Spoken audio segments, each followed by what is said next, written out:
Satria Piningit dan Sabdo Palon, Ramalan Jayabaya. Dalam Jangka Jayabaya disebutkan bahwa Ratu Adil berwatak seperti Baladewa, yang dalam pewayangan digambarkan sebagai sosok yang berwatak tegas, keras hati, mudah naik darah, tetapi pemaaf dan arif bijaksana. Dan Sabdo Palon berjanji akan lahir kembali dan mengasuh sang satria yang berwatak seperti Baladewa. Mengapa Tuhan memilih satria, sosok keras hati dan temperamental seperti Baladewa sebagai pemimpin umat di akhir zaman? Adalah karena yang diurusi Satria Piningit di akhir zaman nanti bukan hanya satu kaum saja, seperti tugas para nabi dan rasul sebelumnya, tetapi umat manusia di seluruh dunia. Lalu tantangan yang dihadapinya bukan saja dunia yang keras penuh bencana alam, kekeringan, bencana, kelaparan, hingga pandemi, tetapi juga manusia-manusia yang berwatak apatis dan super egois. Dan yang utama, ia akan terus dalam kondisi berperang dengan kekuatan-kekuatan jahat dari dunia fisik maupun astral yang menyatu padu untuk menghancurkannya. Untuk menghadapi kondisi-kondisi sangat sulit seperti itu, pemimpin yang keras memiliki disiplin tinggi, tegas menjatuhkan hukuman dengan menjunjung tinggi keadilan, kiranya menjadi satu-satunya solusi terbaik. Satria Kumara bukanlah sosok yang suka berbasa-basi, tidak perlu pujian dan jangan coba-coba menjilat. Ia dikaruniai kemampuan dapat membaca isi hati, karena itu tidak akan dapat dibohongi ataupun dikelabui. Ketegasannya digambarkan dalam Jangka Jayabaya dalam bentuk ungkapan ujung trisula wedanya sangat tajam membawa maut. Trisula yang dimaksudkan adalah analogi dari prinsip benar, tegak, lurus, jujur. Sementara ungkapan membawa maut dapat dimaknai hukuman mati bagi yang tervonis bersalah melanggar tiga prinsip benar, tegak, lurus, jujur yang dijunjung tinggi Satria Piningit dan Sabdo Palon. Apa yang tidak kita sadari terjadi dalam kehidupan dunia dalam 10-20 tahun terakhir adalah bahwa telah begitu masifnya tema pahlawan super mengisi ruang kesadaran kita. Asimilasi ini terjadi tidak saja pada anak-anak, tapi juga kita orang dewasa. Tema pahlawan super dan Sabdo Palon bisa dikatakan telah menjadi sulaman baru dalam alam kesadaran kita. Kita semua menjadi begitu mengenalinya. Kita semua akrab dan melihatnya sebagai bagian dari kemungkinan realitas. Ia menjadi pengetahuan baru, menjadi bagian dari ide dan harapan solusi ekstrim untuk masalah yang juga ekstrim. Ini berarti sebenarnya sedang tumbuh paradigma baru dalam kesadaran kolektif kita sebagai umat manusia, paradigma yang mengarahkan disiplin emosional dan intelektual kita untuk menghadirkan penilaian yang substansial. Untuk diketahui, niat yang menjadi dasar penilaian moral kita di hadapan Tuhan muncul dari penilaian substansial ini. Sebab dari sanalah terpicu perilaku yang didasari keinginan sadar kita. Untuk semua fenomena ini, pertanyaan yang relevan muncul yaitu mekanisme kosmik seperti apa yang ingin diadaptasi oleh Sang Pencipta dalam alam kesadaran kita. Apa hal penting di belakang sana yang menunggu untuk terjadi? Untuk menjawab pertanyaan tersebut, penting untuk melihat kembali informasi yang kita warisi dari zaman kuno berikut ini.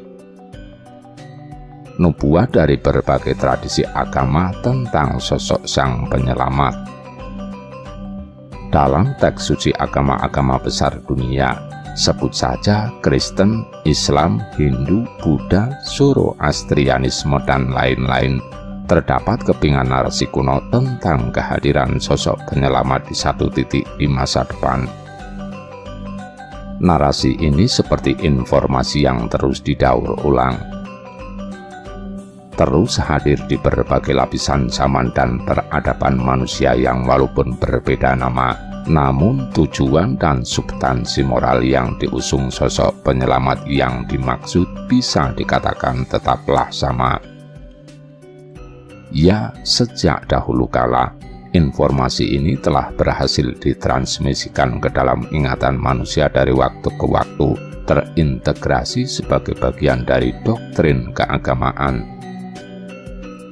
Di sisi lain, ini memang bagian dari sedikit oase dalam dunia keagamaan yang dapat membangkitkan harapan dalam aspek keimanan umat. Hal ini sering menjadi bahan penghinaan dari orang-orang sekuler. Bahkan penghinaan semacam itu terkadang juga datang dari anggota komunitas agama itu sendiri, dari kelompok yang menganggap kepercayaan akan prediksi masa depan sebagai hal yang terlarang.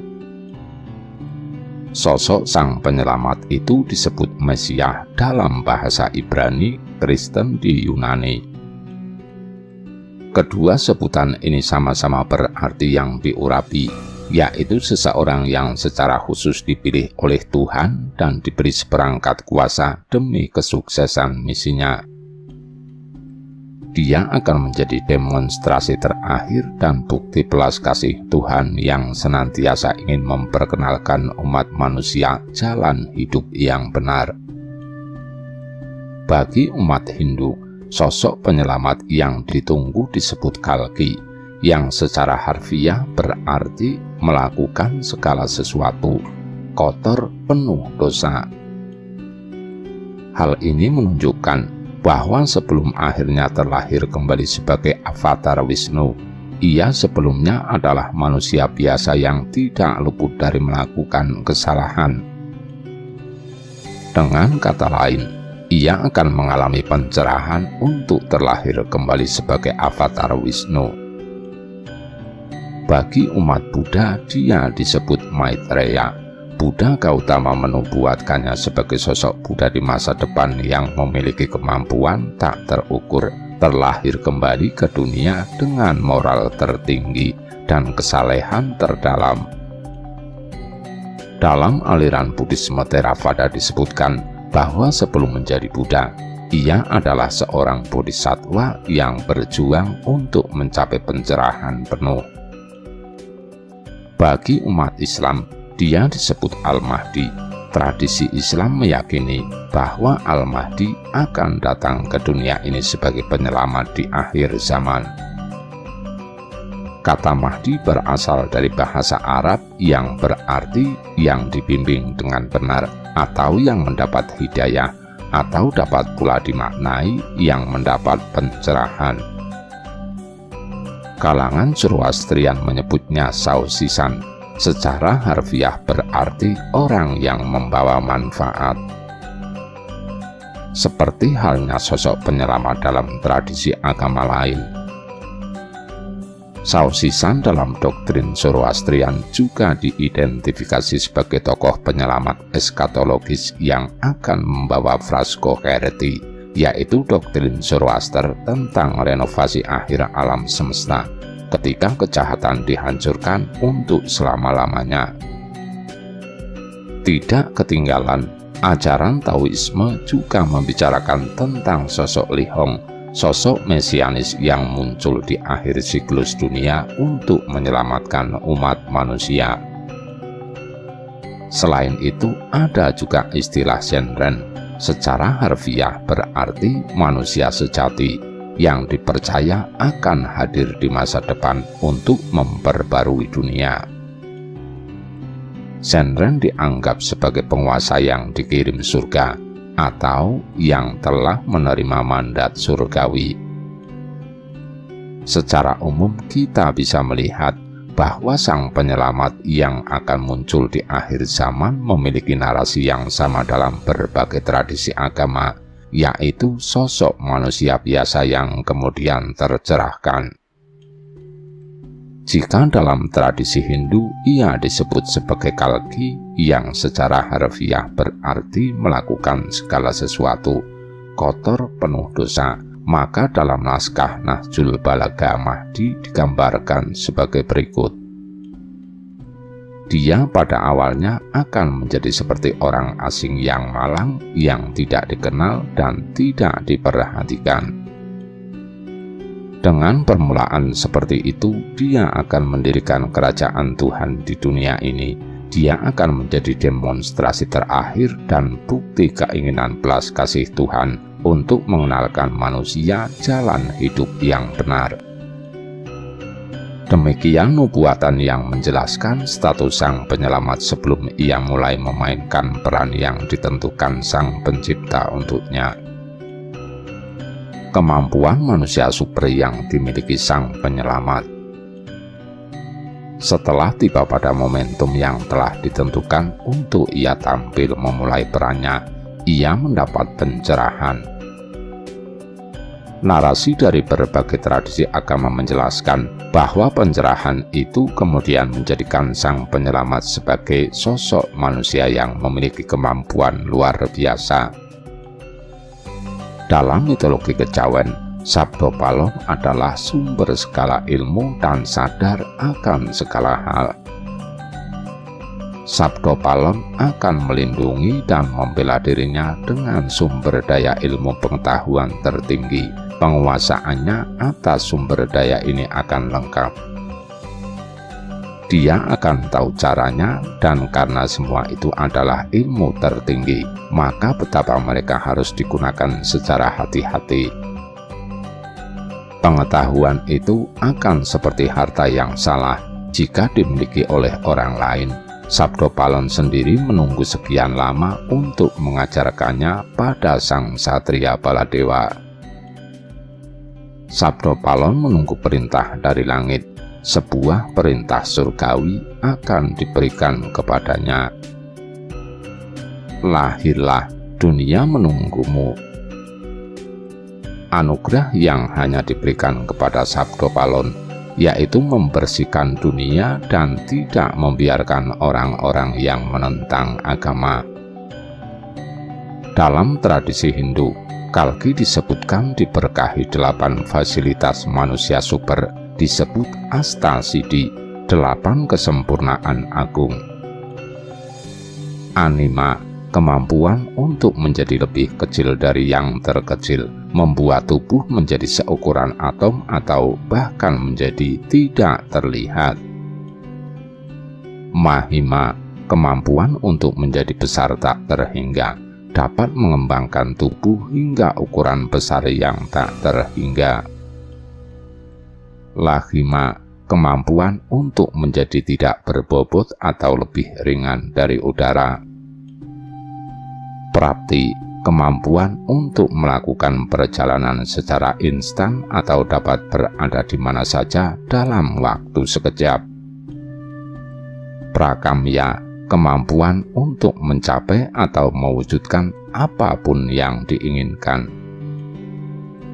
Isitva, kemampuan untuk mengontrol alam, individu, organisme, dan lain-lain, supremasi atas alam dan kemampuan untuk memaksakan pengaruh pada siapapun. Vasitva, kemampuan untuk mengontrol semua elemen material atau kekuatan alam. Garima, kemampuan untuk menjadi sangat berat dan tidak tergoyahkan oleh siapapun atau apapun. Dalam tradisi Buddha, hal ini disebut Riddhi atau kekuatan supranatural. Menurut John Boker, ada 8 kekuatan Riddhi. Mereplikasi dan memproyeksikan gambar tubuh diri sendiri, membuat diri tidak terlihat, melewati benda padat, menyelam di tanah yang kokoh, berjalan di atas air, terbang, sentuh matahari dan bulan dengan 1 tangan, naik ke dunia Dewa Brahma di surga tertinggi. Prabu Jayabaya sendiri dalam nubuat tentang Satria Piningit sebutan sang penyelamat dalam tradisi Jawa mengatakan, Sang penyelamat menguasai seluruh ajaran, seluruh makhluk halus berada di bawah perintahnya, warisannya Gatotkaca sejuta. Kita ketahui dalam Mahabharata, Gatotkaca digambarkan sebagai jagoan para dewa yang memiliki kekuatan luar biasa. Salah satunya adalah kemampuan dapat terbang. Jadi, jika Prabu Jayabaya menyebut Satria Piningit mewarisi kemampuan Gatotkaca sejuta, jelas ini merupakan upaya Prabu Jayabaya untuk menggambarkan kekuatan luar biasa milik Satria Piningit yang sulit diukur. Ungkapan senada juga disampaikan Nostradamus dalam Prophetis Century II. Orang timur akan keluar dari kursinya, seberangi pegunungan Alpine untuk melihat gaul. Akan menembus melintasi langit, air, dan salju, dan masing-masing akan dipukul dengan tongkatnya. Adalah merupakan skenario Sang Pencipta untuk membiasakan generasi kita dengan suatu situasi yang akan kita alami atau kita saksikan di masa mendatang. Mari kita lihat ramalan Prabu Jayabaya. Tingkah laku orang mencari makan seperti gabah ditampi, yang cepat mendapatkan, yang lambat terpeleset, yang besar beramai-ramai membuat yang kecil terjepit, yang angkuh menengadah, yang takut malah mati, namun yang ngawur malah makmur, yang berhati-hati mengeluh setengah mati. Cina berlindung karena dilempari lari terbirit-birit. Mereka ikut pada orang Jawa yang sadar masih mengingat, yang tidak sadar was-was berlari-lari bak pencuri yang kena tuduh. Yang tetap tinggal dibenci, banyak orang malas, banyak yang genit, yang prihatin tidak kebagian, yang dapat bagian tidak prihatin. Selambat-lambatnya kelak menjelang tutup tahun, Sinungkalan Dewa Wolu ngasto Manggalaning Ratu akan ada dewa tampil berbadan manusia, berparas seperti Batara Kresna, berwatak seperti Baladewa, bersenjata Trisula Weda, tanda datangnya perubahan zaman. Orang pinjam mengembalikan, orang berhutang membayar, hutang nyawa bayar nyawa, hutang malu dibayar malu. Sebelumnya ada pertanda bintang pari panjang sekali tepat di arah selatan menuju timur, lamanya 7 malam, hilangnya menjelang pagi sekali bersama munculnya Batara Surya. Bebarengan dengan hilangnya kesengsaraan manusia yang berlarut-larut, itulah tanda putra Batara Indra sudah nampak datang di bumi untuk membantu orang Jawa. Saya ingin langsung membahas bait 159 dan 160 di mana Prabu Jayabaya mengisyaratkan kemunculan Ratu Adil. Beliau mengatakan bahwa selambat-lambatnya kelak menjelang tutup tahun, Sinungkalan Dewa Wolu ngasto Manggalaning Ratu akan ada dewa tampil berbadan manusia. Untuk mereka-mereka, tahun mana yang dimaksud? Saya pikir kalimat Sinungkalan Dewa Wolu ngasto Manggalaning Ratu perlu mendapat penafsiran. Bunyi kalimat berwatak seperti Baladewa adalah isyarat yang diberikan Prabu Jayabaya bahwa Satrio Piningit atau Ratu Adil adalah seorang yang berwatak tegas, keras hati, mudah naik darah, tetapi pemaaf dan arif bijaksana, sebagaimana ciri watak Baladewa dalam pewayangan. Di bait 160, Prabu Jayabaya menyebut Satria Piningit sebagai putra Batara Indra. Untuk mencermati frase ini, mencari tahu siapa nama putra Batara Indra bisa menjadi salah satu solusi. Dalam kisah Ramayana disebutkan bahwa Raja bangsa Kera atau bangsa Wanara, yaitu Vali, adalah putra spiritual Dewa Indra. Di Indonesia, Vali lebih dikenal dengan sebutan Subali. Ia adalah suami Tara, Ratu Kiskenda. Karena di bait 159, Prabu Jayabaya telah menyebutkan bahwa Satria Piningit berparas seperti Bathara Kresna yang menyiratkan jika Satria Piningit berparas tampan dan berwibawa. Maka dapat diduga jika ciri yang ingin diambil dari sosok putra Bathara Indra tentulah bukan aspek sebagai raja bangsa Kera, melainkan mungkin aspek nama Vali atau Subali. Atau mungkin juga aspek sebagai seorang suami yang memiliki istri bernama Tara. Asalnya dari kaki Gunung Lawu sebelah timur, sebelah timurnya Bengawan, berumah seperti Raden Gatotkaca, berupa rumah merpati susun tiga, seperti manusia yang menggoda. Banyak orang digigit nyamuk mati, banyak orang digigit semut hilang lenyap, banyak suara aneh tanpa rupa. Pasukan makhluk halus sama-sama berbaris berebut garis yang benar, tak kelihatan, tak terbentuk. Yang memimpin adalah putra Bathara Indra bersenjatakan Trisula Weda. Para asuhannya menjadi perwira perang. Jika berperang tanpa pasukan, sakti mandraguna tanpa bacaan-bacaan kesaktian. Bergelar pangeran perang, kelihatan berpakaian kurang pantas, namun dapat mengatasi keruwetan orang banyak yang menyembah patung yang membentangkan kedua tangan. Cina ingat suhu-suhu atau leluhur dan pesan yang diberi, lalu melompat ketakutan. Putra kesayangan almarhum yang bermukim di Gunung Lawu, yaitu Yai Bathara Mukti, Ya Kresna, Ya Heru Mukti, menguasai seluruh ajaran ilmu, memotong tanah Jawa kedua kali, mengerahkan jin dan setan. Seluruh makhluk halus berada di bawah perintahnya bersatu padu, membantu manusia Jawa berpedoman pada Trisula Weda, tajamnya Tritunggal nan suci, benar, tegak, lurus, jujur, didampingi Sabdo Palon dan Noyo Genggong. Tiap bulan Suro sambutlah Kumara yang sudah tampak menebus dosa di hadapan Sang Maha Kuasa. Masih muda sudah dipanggil orang tua, warisannya Gatotkaca sejuta.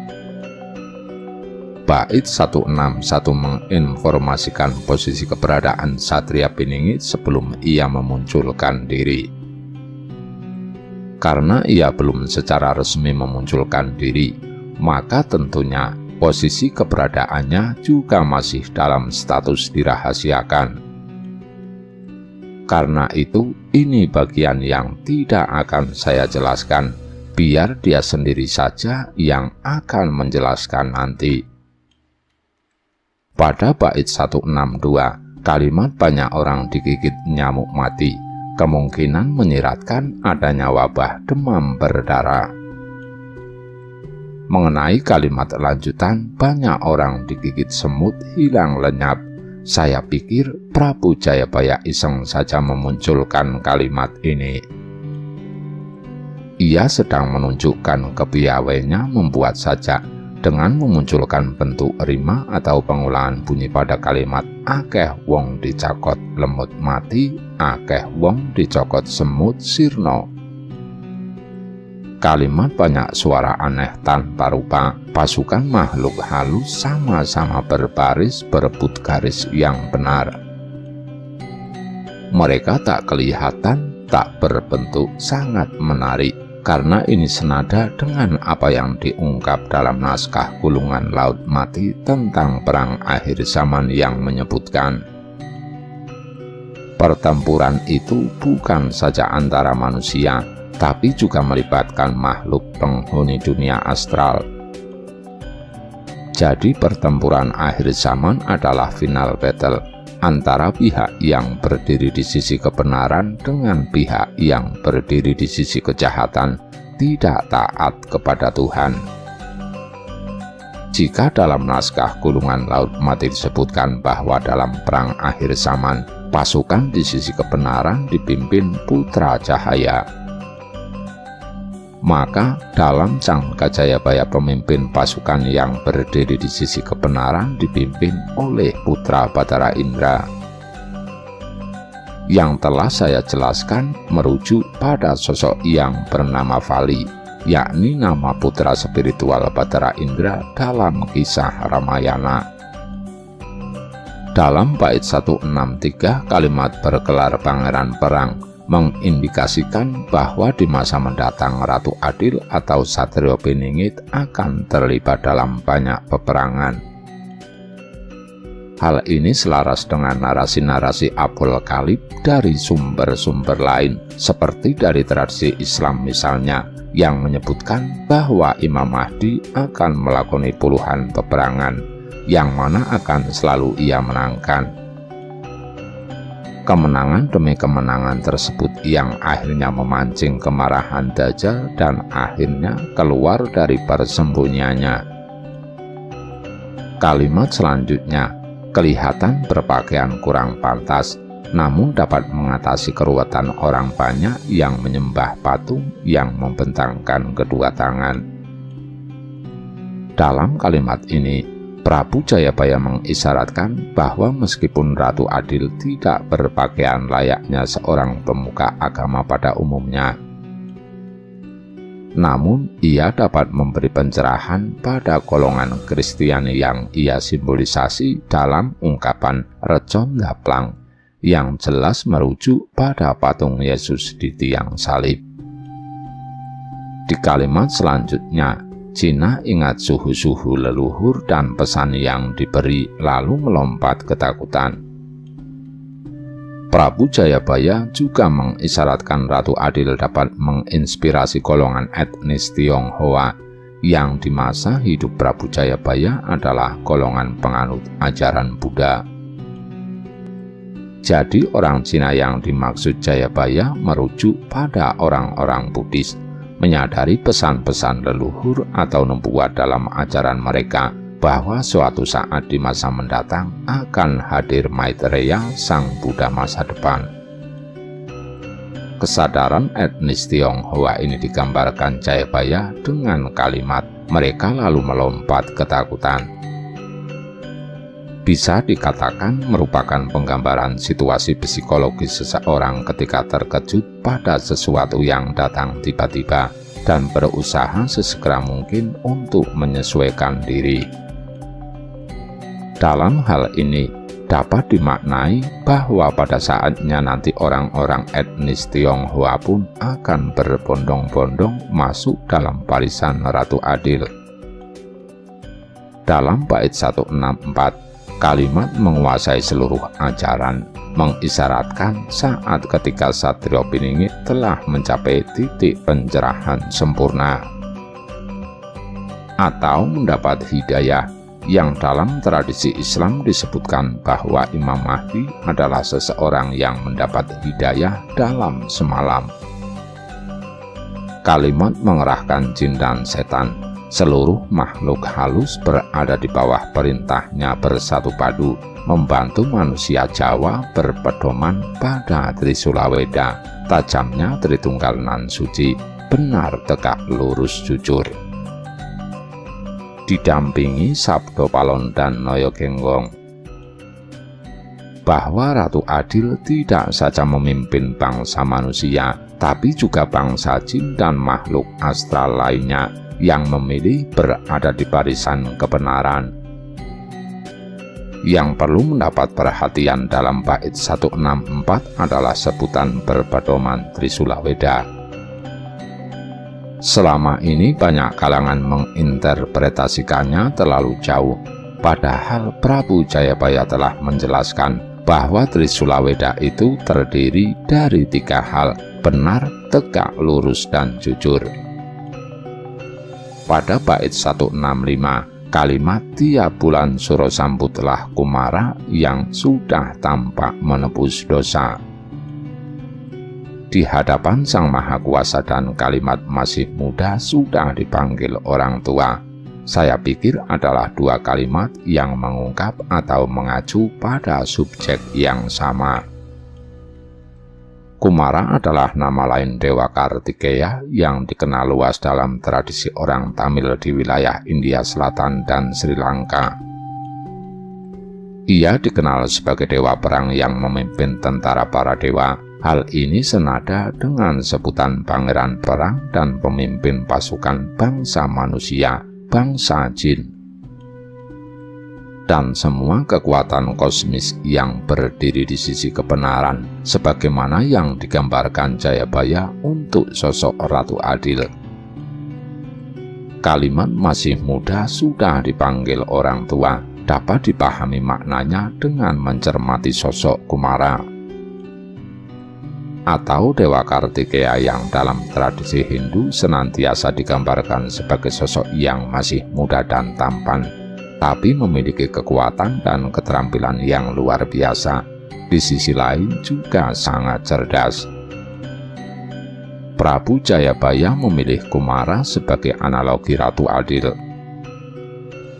Nampaknya bertujuan mengisyaratkan bahwa Ratu Adil adalah sosok seorang pemuda yang atas kehendak Tuhan akan hadir di akhir zaman dengan segala kemampuan yang luar biasa. Atas segala kelebihan yang dimilikinya, Ratu Adil akan kerap dihadapkan pada situasi di mana orang-orang yang berinteraksi dengannya akan bersikap sungkan, layaknya ketika orang itu berhadapan dengan orang tua. Hal ini misalnya dapat kita temukan dalam tradisi di Jawa yang memanggil mbah ketika berhadapan dengan orang pintar, tak peduli orang itu masih muda atau sudah tua. Kalimat warisannya Gatot Kaca Sejuta bisa dikatakan bentuk hiperbola yang diberikan Prabu Jayabaya untuk menggambarkan kekuatan dan keterampilan luar biasa yang dimiliki Ratu Adil.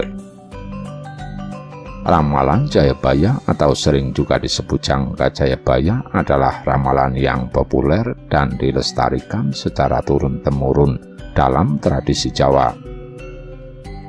Sesuai namanya, ramalan ini dipercaya ditulis oleh Jayabaya Raja Kediri.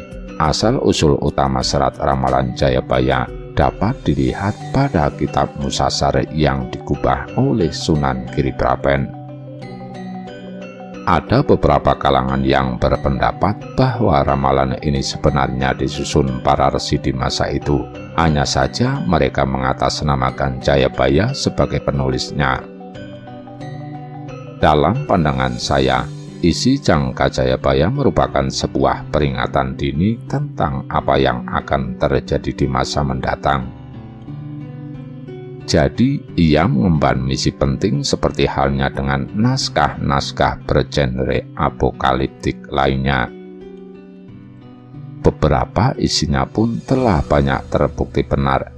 Salah satu isi ramalan yang menarik perhatian saya adalah yang mengisyaratkan menyebut negara Rusia. Di muka bumi ini, hanya Rusia saja negara yang memiliki luas wilayah yang persis 1/8 luas daratan bumi. Hal ini menjadikan mereka sebagai negara dengan luas wilayah terluas di dunia. Dalam ramalan tersebut dikatakan bahwa Presiden Rusia datang berkunjung. Pertengahan tahun 2020 barusan, sebenarnya ada agenda kunjungan Presiden Putin ke Indonesia. Hanya saja katanya karena situasi politik yang berkembang di Rusia, kunjungan tersebut ditunda untuk waktu yang tidak ditentukan. Jika mencermati urutan ramalan, posisi kalimat tentang kunjungan Presiden Rusia memang berada di antara kalimat-kalimat ramalan yang cukup relevan dengan situasi tanah air terkini. Ludahnya ludah api, sabdanya sakti terbukti, yang membantah pasti mati, orang tua, muda maupun bayi, orang yang tidak berdaya minta apa saja pasti terpenuhi. Garis sabdanya tidak akan lama, beruntunglah bagi yang yakin dan percaya serta menaati sabdanya, tidak mau dihormati orang setanah Jawa, tetapi hanya memilih beberapa saja. pandai meramal seperti dewa, dapat mengetahui lahirnya kakek, buyut, dan canggah Anda seolah-olah lahir di waktu yang sama. Tidak bisa ditipu karena dapat membaca isi hati, bijak, cermat, dan sakti. Mengerti sebelum sesuatu terjadi, mengetahui leluhur Anda, memahami putaran roda zaman atau sejarah Jawa, mengerti garis hidup setiap umat, tidak khawatir tertelan zaman. Oleh sebab itu carilah satria itu, yatim piatu, tak bersanak saudara, sudah lulus Weda Jawa, hanya berpedoman trisula, ujung trisulanya sangat tajam. Membawa maut atau utang nyawa, yang bagian tengah pantang berbuat merugikan orang lain, yang di kiri dan kanan menolak pencurian dan kejahatan. Pantang bila diberi, hati mati dapat terkena kutukan, senang menggoda dan minta secara nista. Ketahuilah bahwa itu hanya ujian, jangan dihina, ada keuntungan bagi yang dimintai, artinya dilindungi Anda sekeluarga. Di hadapan begawan bukan pendeta disebut pendeta, bukan dewa disebut dewa, namun manusia biasa, bukan kekuatan lain diterangkan jelas, bayang-bayang menjadi terang benderang. Jangan heran, jangan bingung, itulah putranya Batara Indra yang sulung dan masih kuasa mengusir setan, turunnya air Brajamusti pecah memercik. Hanya satu ini yang dapat memberi petunjuk tentang arti dan makna ramalan saya, tidak bisa ditipu, karena dapat masuk ke dalam hati ada manusia yang bisa bertemu. Tapi ada manusia yang belum saatnya, jangan iri dan kecewa, itu bukan waktu Anda memakai lambang ratu tanpa mahkota. Sebab itu yang menjumpai segeralah menghormati, jangan sampai terputus, menghadaplah dengan patuh, keberuntungan ada di anak cucu. Inilah jalan bagi yang ingat dan waspada pada zaman kala penduduk Jawa, jangan melarang dalam menghormati orang berupa dewa. Yang menghalangi akan sirna seluruh keluarga.